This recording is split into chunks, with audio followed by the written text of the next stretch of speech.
ইরানকে চারপাশ থেকে ঘিরে ফেলতে আমেরিকার বাহিনীকে সাহায্য করছে প্রতিবেশী আরব দেশগুলো। কারা সেই বিশ্বাসঘাতক মুসলিম দেশ? $3.5 কোটি বেশি আর্থিক ক্ষতি, রোজ ইন্টারনেট বন্ধ থাকায় যুদ্ধ সংকট ছাড়াই অচল ইরান। ঝুঁকিতে কি খামেনি সরকার? কানাডা ইউরোপের পর এবার আমেরিকাকে ছেড়ে চীনের দিকে ছুটছে ব্রিটেন। ট্রাম্পের হাত ধরে যুক্তরাষ্ট্র কি একঘরে হয়ে যাবে? আসসালামু আলাইকুম, দেখছিলেন বাংলাভিশন ওয়ার্ল্ড নিউজ হেডলাইন। যে কোনো মুহূর্তে আমেরিকার বোমার আঘাতে ক্ষত বিক্ষত হতে পারে ইরান। শুরু হতে পারে ভয়াবহ যুদ্ধ, এমন শঙ্কা আর আতঙ্কে রীতিমতো ঘুম হারাম গোটা বিশ্বের। এরই মধ্যে আমেরিকার বিশাল সামরিক বহর ইরানকে চারপাশ থেকে ঘিরে ফেলার খবর পাওয়া গেছে। সবচেয়ে দুঃখজনক বিষয়, মার্কিন বাহিনীকে এই সুযোগ করে দেয়া মধ্যপ্রাচ্যের বেশিরভাগ দেশই ইরানের প্রতিবেশী আরব রাষ্ট্র। ফলে আবারও খসে পড়েছে মুসলিম ভ্রাতৃত্বের কথা বলা আরব দেশগুলোর মুখোশ। এই বিশ্বাসঘাতক আরব দেশগুলো কারা? বিস্তারিত মেহরাব হোসেন খানের ডেস্ক রিপোর্টে। অত্যাধুনিক যুদ্ধবিমানের ওঠানামা, বুকে কাঁপন ধরানো সমরসজ্জা আর মহড়ায় পারস্য উপসাগরে উত্তাপ ছড়াচ্ছে স্ট্রাইক গ্রুপ সহ বিমানবাহী রণতরী ইউএসএস আব্রাহাম লিঙ্কন। এতে প্রায় প্রতিদিনই মনে হচ্ছে এই বুঝি হামলা হলো ইরানে। এই পরিস্থিতিতে দাও দাও করে চলতে থাকা আগুনে ঘি ঢালছেন পাল্টাপাল্টি বাকযুদ্ধে লিপ্ত বিশ্ব নেতারা। কয়েক সপ্তাহে ইরান ঘিরে মার্কিন সমরাস্ত্রের মজুদ আর শক্তি বাড়ানোর তথ্যপাত্য আমলে নিলে বোঝা যায় আতঙ্ক অমূলক নয়। যুদ্ধের মাঠে ইরানকে কাবু করতে কিভাবে ছক সাজাচ্ছে যুক্তরাষ্ট্র? তেহরানি বা প্রস্তুতি নিচ্ছে কিভাবে? কেন মার্কিন বাহিনীর এবারের প্রস্তুতি গত বছর ইরানি হামলার তুলনায় নজিরবিহীন? ইউএসএস আব্রাহাম লিঙ্কন জানুয়ারির শুরুতে এই রণতরীটিকে দক্ষিণ চীন সাগর থেকে পারস্য উপসাগরে যাবার নির্দেশ দেওয়া হয়। এটি ডিজেলের পরিবর্তে পারমাণবিক শক্তি চালিত। লম্বায় 1092 ফুট দীর্ঘ জাহাজটি যেন একটা ভাসমান শহর। নাবিক আর মেরিন সেনা মিলিয়ে আরোহীর সংখ্যা 6 থেকে 7,000। শত্রু ঘায়েলের জন্য কম বেশি 65টি অত্যাধুনিক যুদ্ধবিমানের পাশাপাশি টমাহক ও গাইডেড মিসাইল তো আছেই। সঙ্গী হিসেবে এই রণতরীকে অনুসরণ করছে 3টি ডেস্ট্রয়ার। পরিস্থিতি যখন এমন, তখন মার্কিন প্রেসিডেন্ট ডোনাল্ড ট্রাম্পের বক্তব্যে বুঝতে বাকি নেই এ তো শুধু ট্রেইলার, পরিস্থিতি আরও ব্যাপক। হুঁশিয়ার করে বলেছেন ইউএসএস আব্রাহাম লিঙ্কনের সাথে শিগগিরই যোগ দিচ্ছে আরেকটি নৌবহর। ইরানকে ঘায়েল করতে ট্রাম্প প্রশাসনের এবারের প্রস্তুতি যে কতটা ব্যাপক তা গত কয়েকদিনে মার্কিন সেনাবাহিনীর সেন্ট্রাল কমান্ড সেন্টকমের সামাজিক মাধ্যম পর্যবেক্ষণে কিছুটা আঁচ করা যাচ্ছে। ছবিগুলো গত 27 জানুয়ারির, যা মধ্যপ্রাচ্যে মার্কিন সামরিক ঘাঁটিতে কয়েকদিন ব্যাপী মহড়ার প্রস্তুতি বলে দাবি করা হয়েছে। আগের দিন 26 জানুয়ারি এক্স হ্যান্ডেলে যৌথ মহড়ার কয়েকটি ছবি দিয়ে বলা হয়েছে ঘটনাস্থল বাহরাইন। ভূমি থেকে মিসাইল হামলার মহড়ায় ছিলেন মার্কিন মেরিন সেনারা। 20 জানুয়ারি সেন্টকমের সামাজিক মাধ্যমে F-15 যুদ্ধবিমান উড্ডয়নের ছবি দিয়ে দাবি করা হয় মধ্যপ্রাচ্যে মার্কিন ঘাঁটিতে যুদ্ধ প্রস্তুতির দৃশ্য। পাশাপাশি হামলা প্রস্তুতি নিয়ে সমুদ্রে অপেক্ষমান ইউএসএস আব্রাহাম লিঙ্কনের নাবিক আর সেনাদের তৎপরতার ছবি তো আছেই। সেন্টকমের সামাজিক মাধ্যমে হালনাগাদ তথ্য বিশ্লেষণে বোঝা যাচ্ছে ইরানে হামলা প্রস্তুতিতে বিতর্কিত ভূমিকা রাখছে প্রতিবেশী আরব রাষ্ট্রগুলো। এরই মধ্যে মধ্যপ্রাচ্যে মার্কিন ঘাঁটিগুলোয় যুদ্ধবিমান, মিসাইল সহ অত্যাধুনিক সমরাস্ত্রের পাশাপাশি সেনার সংখ্যা বেড়েছে। ইরানের প্রতিবেশী 8টি দেশে স্থায়ী সামরিক ঘাঁটি আছে যুক্তরাষ্ট্রের। এগুলো হচ্ছে বাহরাইন, মিশর, ইরাক, ইসরায়েল, জর্ডান, কুয়েত, কাতার, সৌদি আরব, সিরিয়া এবং সংযুক্ত আরব আমিরাত। এছাড়া তুরস্ক আর ওমানেও আছে মার্কিন সামরিক সরঞ্জাম। 2025 সালের 23 জুন কাতারের আল উদয় সামরিক ঘাঁটি ব্যবহার করেই ইরানের পরমাণু স্থাপনায় হামলা চালিয়েছিল মার্কিন বাহিনী। মূলত এই শক্তির ওপর ভর করেই ইরানকে কাবু করতে দৃঢ় আত্মবিশ্বাসী মার্কিন প্রেসিডেন্ট। তাই বলা হচ্ছে গত বছর ইরান ইসরায়েল 12 দিনের যুদ্ধের সময়ের তুলনায় এবারের মার্কিন প্রস্তুতি নজিরবিহীন। হাত গুটিয়ে বসে নেই ইরানও। সীমান্তে আকাশ প্রতিরক্ষা ব্যবস্থা মোতায়েন, ক্ষেপণাস্ত্র আর ড্রোনের বহর নিয়ে সীমা লঙ্ঘনকারী শত্রুকে শায়েস্তার প্রতীক্ষায় আছে আলী খামেনির বাহিনী। একাধিক উপলক্ষে যুক্তরাষ্ট্রকে হুঁশিয়ার করে বলা হয়েছে আঙুলে আছে ট্রিগার। এখানেই শেষ নয়, 27 জানুয়ারি থেকে হরমুজ প্রণালীর 5 নটিক্যাল মাইল জুড়ে লাইভ ফায়ারিং মহড়া শেষ করেছে ইরান। বিশেষ পরিস্থিতিতে জ্বালানি তেল পরিবহনের গুরুত্বপূর্ণ এই সমুদ্রপথ বন্ধেরও হুঁশিয়ারি দিয়ে রেখেছে Tehran. Mehrab Hussain Khan, Banglavision news desk. এদিকে পারমাণবিক কর্মসূচি নিয়ে ইরানের সাথে চুক্তির সময় ফুরিয়ে আসছে বলে জানিয়েছেন মার্কিন প্রেসিডেন্ট ডোনাল্ড ট্রাম্প। হামলা মোকাবেলায় তেহরান প্রস্তুত বলে জানিয়েছে ইরানের পররাষ্ট্রমন্ত্রী আব্বাস আরাঘচি। ভেনেজুয়েলার চেয়েও বিশাল এক নৌবহর ইরানের জলসীমার কাছাকাছি মোতায়েন করা হয়েছে বলে ট্রাম্প দাবি করেছেন। ট্রুথ সোশ্যালের এক পোস্টে তিনি বলেন, তেহরান তাদের পারমাণবিক কর্মসূচি সীমিত করার বিষয়ে সমঝোতায় না এলে গেল জুনে যে হামলার নির্দেশ দিয়েছিলেন তার চাইতেও অনেক বেশি বিধ্বংসী আঘাত হানবে মার্কিন বাহিনী। এরই মধ্যে দ্বিতীয় মার্কিন নৌবহর আর্মাডা মধ্যপ্রাচ্যে পৌঁছেছে বলেও নিশ্চিত করেছেন এক মার্কিন প্রতিরক্ষা কর্মকর্তা। তবে ট্রাম্পের হুমকির জবাবে ইরানের পররাষ্ট্রমন্ত্রী আব্বাস আরাঘচি জানিয়েছেন, যে কোনো আগ্রাসনের তাৎক্ষণিক ও শক্তিশালী জবাব দিতে প্রস্তুত রয়েছে দেশটির সেনাবাহিনী। এদিকে ইরানের শাসন ব্যবস্থা আগের চেয়ে দুর্বল হয়ে পড়েছে বলে মন্তব্য করেছেন মার্কিন পররাষ্ট্রমন্ত্রী। প্রতিদিন $3.5 কোটি বেশি আর্থিক ক্ষতি হচ্ছে ইরানে ইন্টারনেট বন্ধ থাকায়। প্রায় 1 মাস ধরে বিশ্ব থেকে বিচ্ছিন্ন দেশটির কয়েক কোটি নাগরিক। ফলে ফ্রিল্যান্সার, ই কমার্স খাত থেকে শুরু করে ব্যবসায়ী, শিক্ষক সহ অনলাইন নির্ভর পেশাজীবীরা হারাচ্ছেন জীবিকা। সরকার বিরোধী বিক্ষোভ দমনে খামেনি প্রশাসন ডিজিটাল অবরোধকে রাষ্ট্রীয় কৌশল হিসেবে বেছে নেয় এর খেসারত দিচ্ছে সাধারণ ইরানিরা। এই অবস্থায় কতটা ঝুঁকিতে খামেনি সরকার? হাফিজুল ইসলামের ডেস্ক রিপোর্টে। যুদ্ধ সংঘাত ছাড়াই অচল হয়ে আছে মধ্যপ্রাচ্যের মুসলিম দেশ ইরান। মার্কিন সামরিক হামলার আশঙ্কা ও আসন্ন যুদ্ধ প্রস্তুতির মাঝেই দেশটি এখন বন্দী অদৃশ্য এক অবরোধে। তেহরান থেকে শুরু করে প্রত্যন্ত অঞ্চল সবখানে চলছে ইন্টারনেট ব্ল্যাকআউট। জানুয়ারির 8 তারিখ থেকে বাইরের দুনিয়ার সঙ্গে ইরানের যোগাযোগ কার্যত বিচ্ছিন্ন। আর এর জেরে প্রতিদিন প্রায় $3.5 কোটি সরাসরি ক্ষতির মুখে পড়ছে দেশটি। সাম্প্রতিক সরকার বিরোধী বিক্ষোভ দমনের রাষ্ট্রীয় কৌশল হিসেবে ইন্টারনেট বন্ধ করা হলেও এই ডিজিটাল অবরোধ হয়ে উঠেছে খামেনি প্রশাসনের শক্তিশালী এক হাতিয়ার। কোটি কোটি মানুষকে অফলাইন রাখার ফলে যে অর্থনৈতিক ধস নামছে, এর দায় কি নেবে ক্ষমতাসীন সরকার? ইন্টারনেট ব্ল্যাকআউটের সবচেয়ে বড় শিকার হয়েছেন ইরানের অনলাইন নির্ভর পেশাজীবীরা। ইন্টারনেট বন্ধ হয়ে যাওয়ায় ধস নেমেছে তাদের আয় রোজগারে। এমনকি দেশের বাইরে থাকা পরিবার, আত্মীয় স্বজনের সঙ্গেও বিচ্ছিন্ন হয়ে পড়েছে নিয়মিত যোগাযোগ। ফলে তথ্যের অভাবে সবখানেই দেখা দিয়েছে গভীর উৎকণ্ঠা। বৃহস্পতিবার রাত 9:30 থেকে ইরানি ক্যালেন্ডারের এই মাসের 18 তারিখে আমাদের ইন্টারনেট পুরোপুরি বন্ধ। এখন প্রায় 17 দিন হয়ে গেছে। বাহিরে কি হচ্ছে আমরা কিছুই জানি না।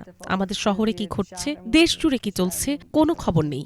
আমরা যাদের চিনতাম, এমনকি যারা ইরানের বাইরে থাকে, সবার সঙ্গেই যোগাযোগ বিচ্ছিন্ন। আমাদের কাছ থেকে জীবনের জন্য খুব জরুরি একটা জিনিস কেড়ে নেওয়া হয়েছে। বর্তমানে মানুষের যোগাযোগের বড় একটা অংশই হয় ইন্টারনেটের মাধ্যমে।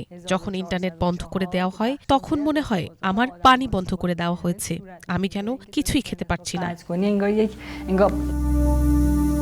অনলাইনে বিভিন্ন বিষয় শিক্ষাদান করেন এমন শিক্ষকেরা হয়েছেন চরম বাস্তবতার মুখোমুখি। বিদেশে থাকা শিক্ষার্থীদের সঙ্গে যোগাযোগ করতে না পারায় তারা প্রতিদিন হারাচ্ছেন আয়ের বড় একটি অংশ। ইন্টারনেটের অভাবে ভেঙে পড়ছে দীর্ঘদিন ধরে গড়ে তোলা দূরশিক্ষণ ব্যবস্থার পরিচিত অবকাঠামো। সারা বিশ্বে 2026 সাল চলছে, সবকিছু এগিয়ে যাচ্ছে। কনফারেন্স হচ্ছে, সেমিনার হচ্ছে, ইন্টারনেট আর অ্যাপ আরও উন্নত হচ্ছে। অথচ আমরা এমন একটা জায়গায় বাস করছি যেখানে ইন্টারনেট ব্যবহার ও স্বাধীনভাবে খবর জানার স্বাভাবিক অধিকারও বন্ধ করে দেওয়া হয়েছে। আমার মতে ইন্টারনেট বন্ধ করার পেছনে কয়েকটা কারণ থাকতে পারে। তার মধ্যে একটা হলো, প্রতিবাদের সময় মানুষ যেসব ছবি ও ভিডিও ধারণ করেছে সেগুলো যেন বাইরে না যায়। সরকার চেয়েছিল প্রতিবাদের আগুন ও মানুষের ক্ষোভ দ্রুত নিভে যাক, কিন্তু ইন্টারনেট বন্ধ কখনোই সঠিক সিদ্ধান্ত ছিল না। 1979 সালের ইসলামী বিপ্লবের পর এবার সবচেয়ে রক্তক্ষয়ী দমন অভিযানের অংশ হিসেবেই অচল করে রাখা হয়েছে ইন্টারনেট। সরকার ধীরে ধীরে দেশের অভ্যন্তরীণ নেটওয়ার্ক চালু করলেও সেটি খুবই সীমিত। সরকারি ওয়েবসাইট, শিক্ষা প্রতিষ্ঠানের ইন্টারনেট কিংবা কিছু রাষ্ট্রীয় প্ল্যাটফর্মে ঢোকা গেলেও বৈশ্বিক ইন্টারনেট এখনও বন্ধ। E commerce, online service, payment system, freelancing আয়, ডিজিটাল বিজ্ঞাপন ও আন্তর্জাতিক লেনদেন ইত্যাদি সব ক্ষেত্রেই পড়ছে ইন্টারনেট শাটডাউনের প্রভাব। হাফিজুল ইসলাম, বাংলাভিশন। ইরানের পর এবার ইরাকের অভ্যন্তরীণ রাজনীতিতেও নাক গলাচ্ছেন মার্কিন প্রেসিডেন্ট ডোনাল্ড ট্রাম্প। কে হবেন ইরাকের পরবর্তী প্রধানমন্ত্রী? তা নিয়ে চলছে রীতিমতো হুমকি পাল্টা হুমকি। ইরাকের সংখ্যাগরিষ্ঠ শিয়া জোট ইরানপন্থী নুরি আল মালিকিকে প্রধানমন্ত্রী পদে মনোনয়নের ঘোষণা দিয়েছে, আর এতেই চটেছেন মার্কিন প্রেসিডেন্ট। হুঁশিয়ারি দিয়েছেন, ইরানপন্থী মালিকি ক্ষমতায় এলে মার্কিন সহায়তা বন্ধ হতে পারে। পাল্টা জবাবে ট্রাম্পের বক্তব্যকে সার্বভৌমত্বে হস্তক্ষেপ বলে মন্তব্য করেছেন মালিকি। শেষ পর্যন্ত কি ঘটবে ইরাকে? ইরানপন্থী নাকি মার্কিনপন্থী কেউ প্রধানমন্ত্রী হবেন? মোর্শেদ আলমের ডেস্ক রিপোর্ট। ইরাকের রাজনীতিতে ফের উত্তাপ। কে হবেন দেশটির পরবর্তী প্রধানমন্ত্রী? এই প্রশ্ন ঘিরে গেল বছরের নভেম্বরে অনুষ্ঠিত পার্লামেন্ট নির্বাচনের পর থেকে চলছে তীব্র দর কষাকষি ও রাজনৈতিক সমীকরণ। এসবের মধ্যে ইরানপন্থী সরকার বলে মার্কিন প্রেসিডেন্ট ডোনাল্ড ট্রাম্পের হুমকির পর উদ্বেগ ছড়িয়েছে মধ্যপ্রাচ্যে। সাম্প্রতিক সময় পার্লামেন্টের সংখ্যাগরিষ্ঠ শিয়া রাজনৈতিক জোট কোঅর্ডিনেশন ফ্রেমওয়ার্ক ঘোষণা দিয়েছে ইরানপন্থী নেতা নুরি আল মালিকিকে আবারও প্রধানমন্ত্রী পদের জন্য মনোনীত করা হয়েছে। এই ঘোষণার পরপরই ইরাকের রাজনৈতিক অঙ্গনে শুরু হয়েছে নতুন বিতর্ক ও আন্তর্জাতিক চাপ। নুরি আল মালিকির সম্ভাব্য প্রত্যাবর্তনের খবরে উদ্বেগ ছড়িয়েছে ওয়াশিংটনেও। যুক্তরাষ্ট্র সতর্ক করে জানিয়েছে, ইরান সমর্থিত গোষ্ঠীগুলো ক্ষমতা এলে ইরাকের উপর নিষেধাজ্ঞা আরোপ করা হতে পারে। বিষয়টি আরও আলোচনায় আসে যখন খোদ মার্কিন প্রেসিডেন্ট ডোনাল্ড ট্রাম্প সামাজিক যোগাযোগ মাধ্যমে কঠোর ভাষায় প্রতিক্রিয়া জানান।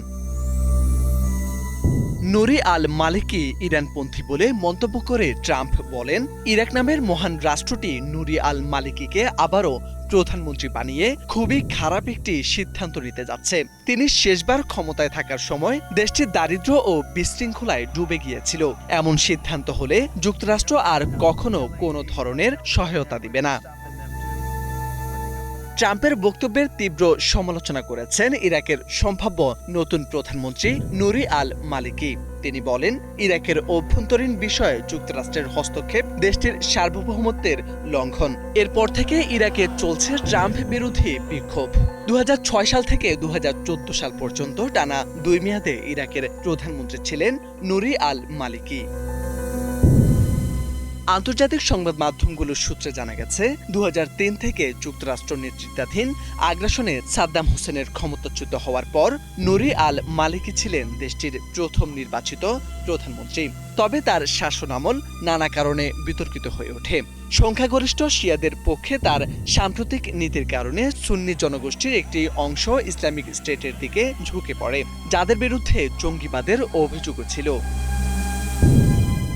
নতুন করে নুরি আল মালিকির নাম সামনে আসায় ইরাকের রাজনীতিতে আবারও তৈরি হয়েছে অনিশ্চয়তা। দেশটির ভবিষ্যৎ নেতৃত্ব কোন পথে যাবে সেদিকে এখন তাকিয়ে রয়েছে মধ্যপ্রাচ্য সহ বিশ্ব রাজনীতি। মোর্শেদ আলম, বাংলা ভিশন। কানাডা ইউরোপের পর এবার আমেরিকাকে ছেড়ে যাচ্ছে তার অন্যতম কাছের বন্ধু ব্রিটেনও। এমন ইঙ্গিত মিলেছে দীর্ঘ 8 বছর পর ব্রিটিশ প্রধানমন্ত্রী স্যার কিয়ার স্টারমারের চীন সফরের পর। বেইজিংয়ে গিয়ে তিনি সাফ জানালেন, আবারও জোরালো হবে চীন ব্রিটেন সম্পর্ক। পশ্চিমা শত্রু চীনের সাথে হঠাৎ কেন সম্পর্ক জোরালো করতে চাচ্ছে ব্রিটেন? ধারণা করা হচ্ছে, দ্বিতীয় মেয়াদে ক্ষমতায় আসার পর প্রেসিডেন্ট ট্রাম্পের দখলদার নীতি, বিতর্কিত শুল্ক আরোপ, বিশেষ করে ইউক্রেন, গ্রিনল্যান্ড ইস্যুতে আমেরিকার উপর আস্থা হারাচ্ছে তার পশ্চিমা মিত্ররা। প্রশ্ন উঠেছে, শেষ পর্যন্ত প্রেসিডেন্ট ট্রাম্পের হাত ধরে কি বিশ্বে একঘরে হবে আমেরিকা? শেষ হবে কি মার্কিন মোড়লগিরি?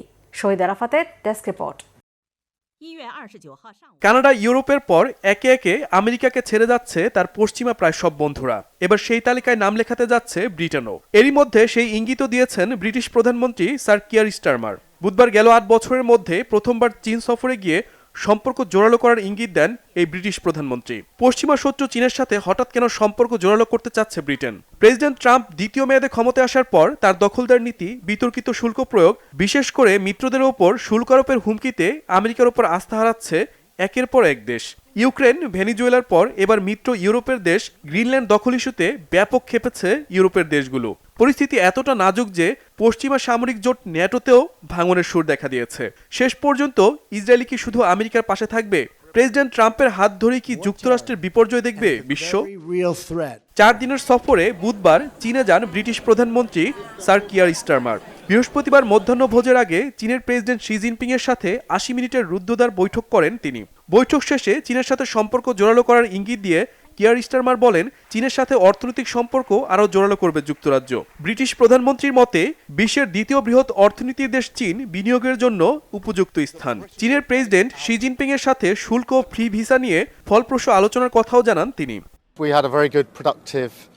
চীনের প্রেসিডেন্টের সাথে আমার ভালো একটি বৈঠক হয়েছে। দেশটির পৃথিবীর দ্বিতীয় বৃহত্তম অর্থনীতির দেশ। যুক্তরাজ্যের অর্থনীতি কিভাবে চাঙ্গা করা যায়, দেশের মানুষকে কিভাবে লাভবান করা যায়, আমরা চীন থেকে তার সবকিছু পেতে চাই। এখন সময় হয়েছে চীনের সাথে বাস্তবসম্মত একটি সম্পর্ক তৈরি করার।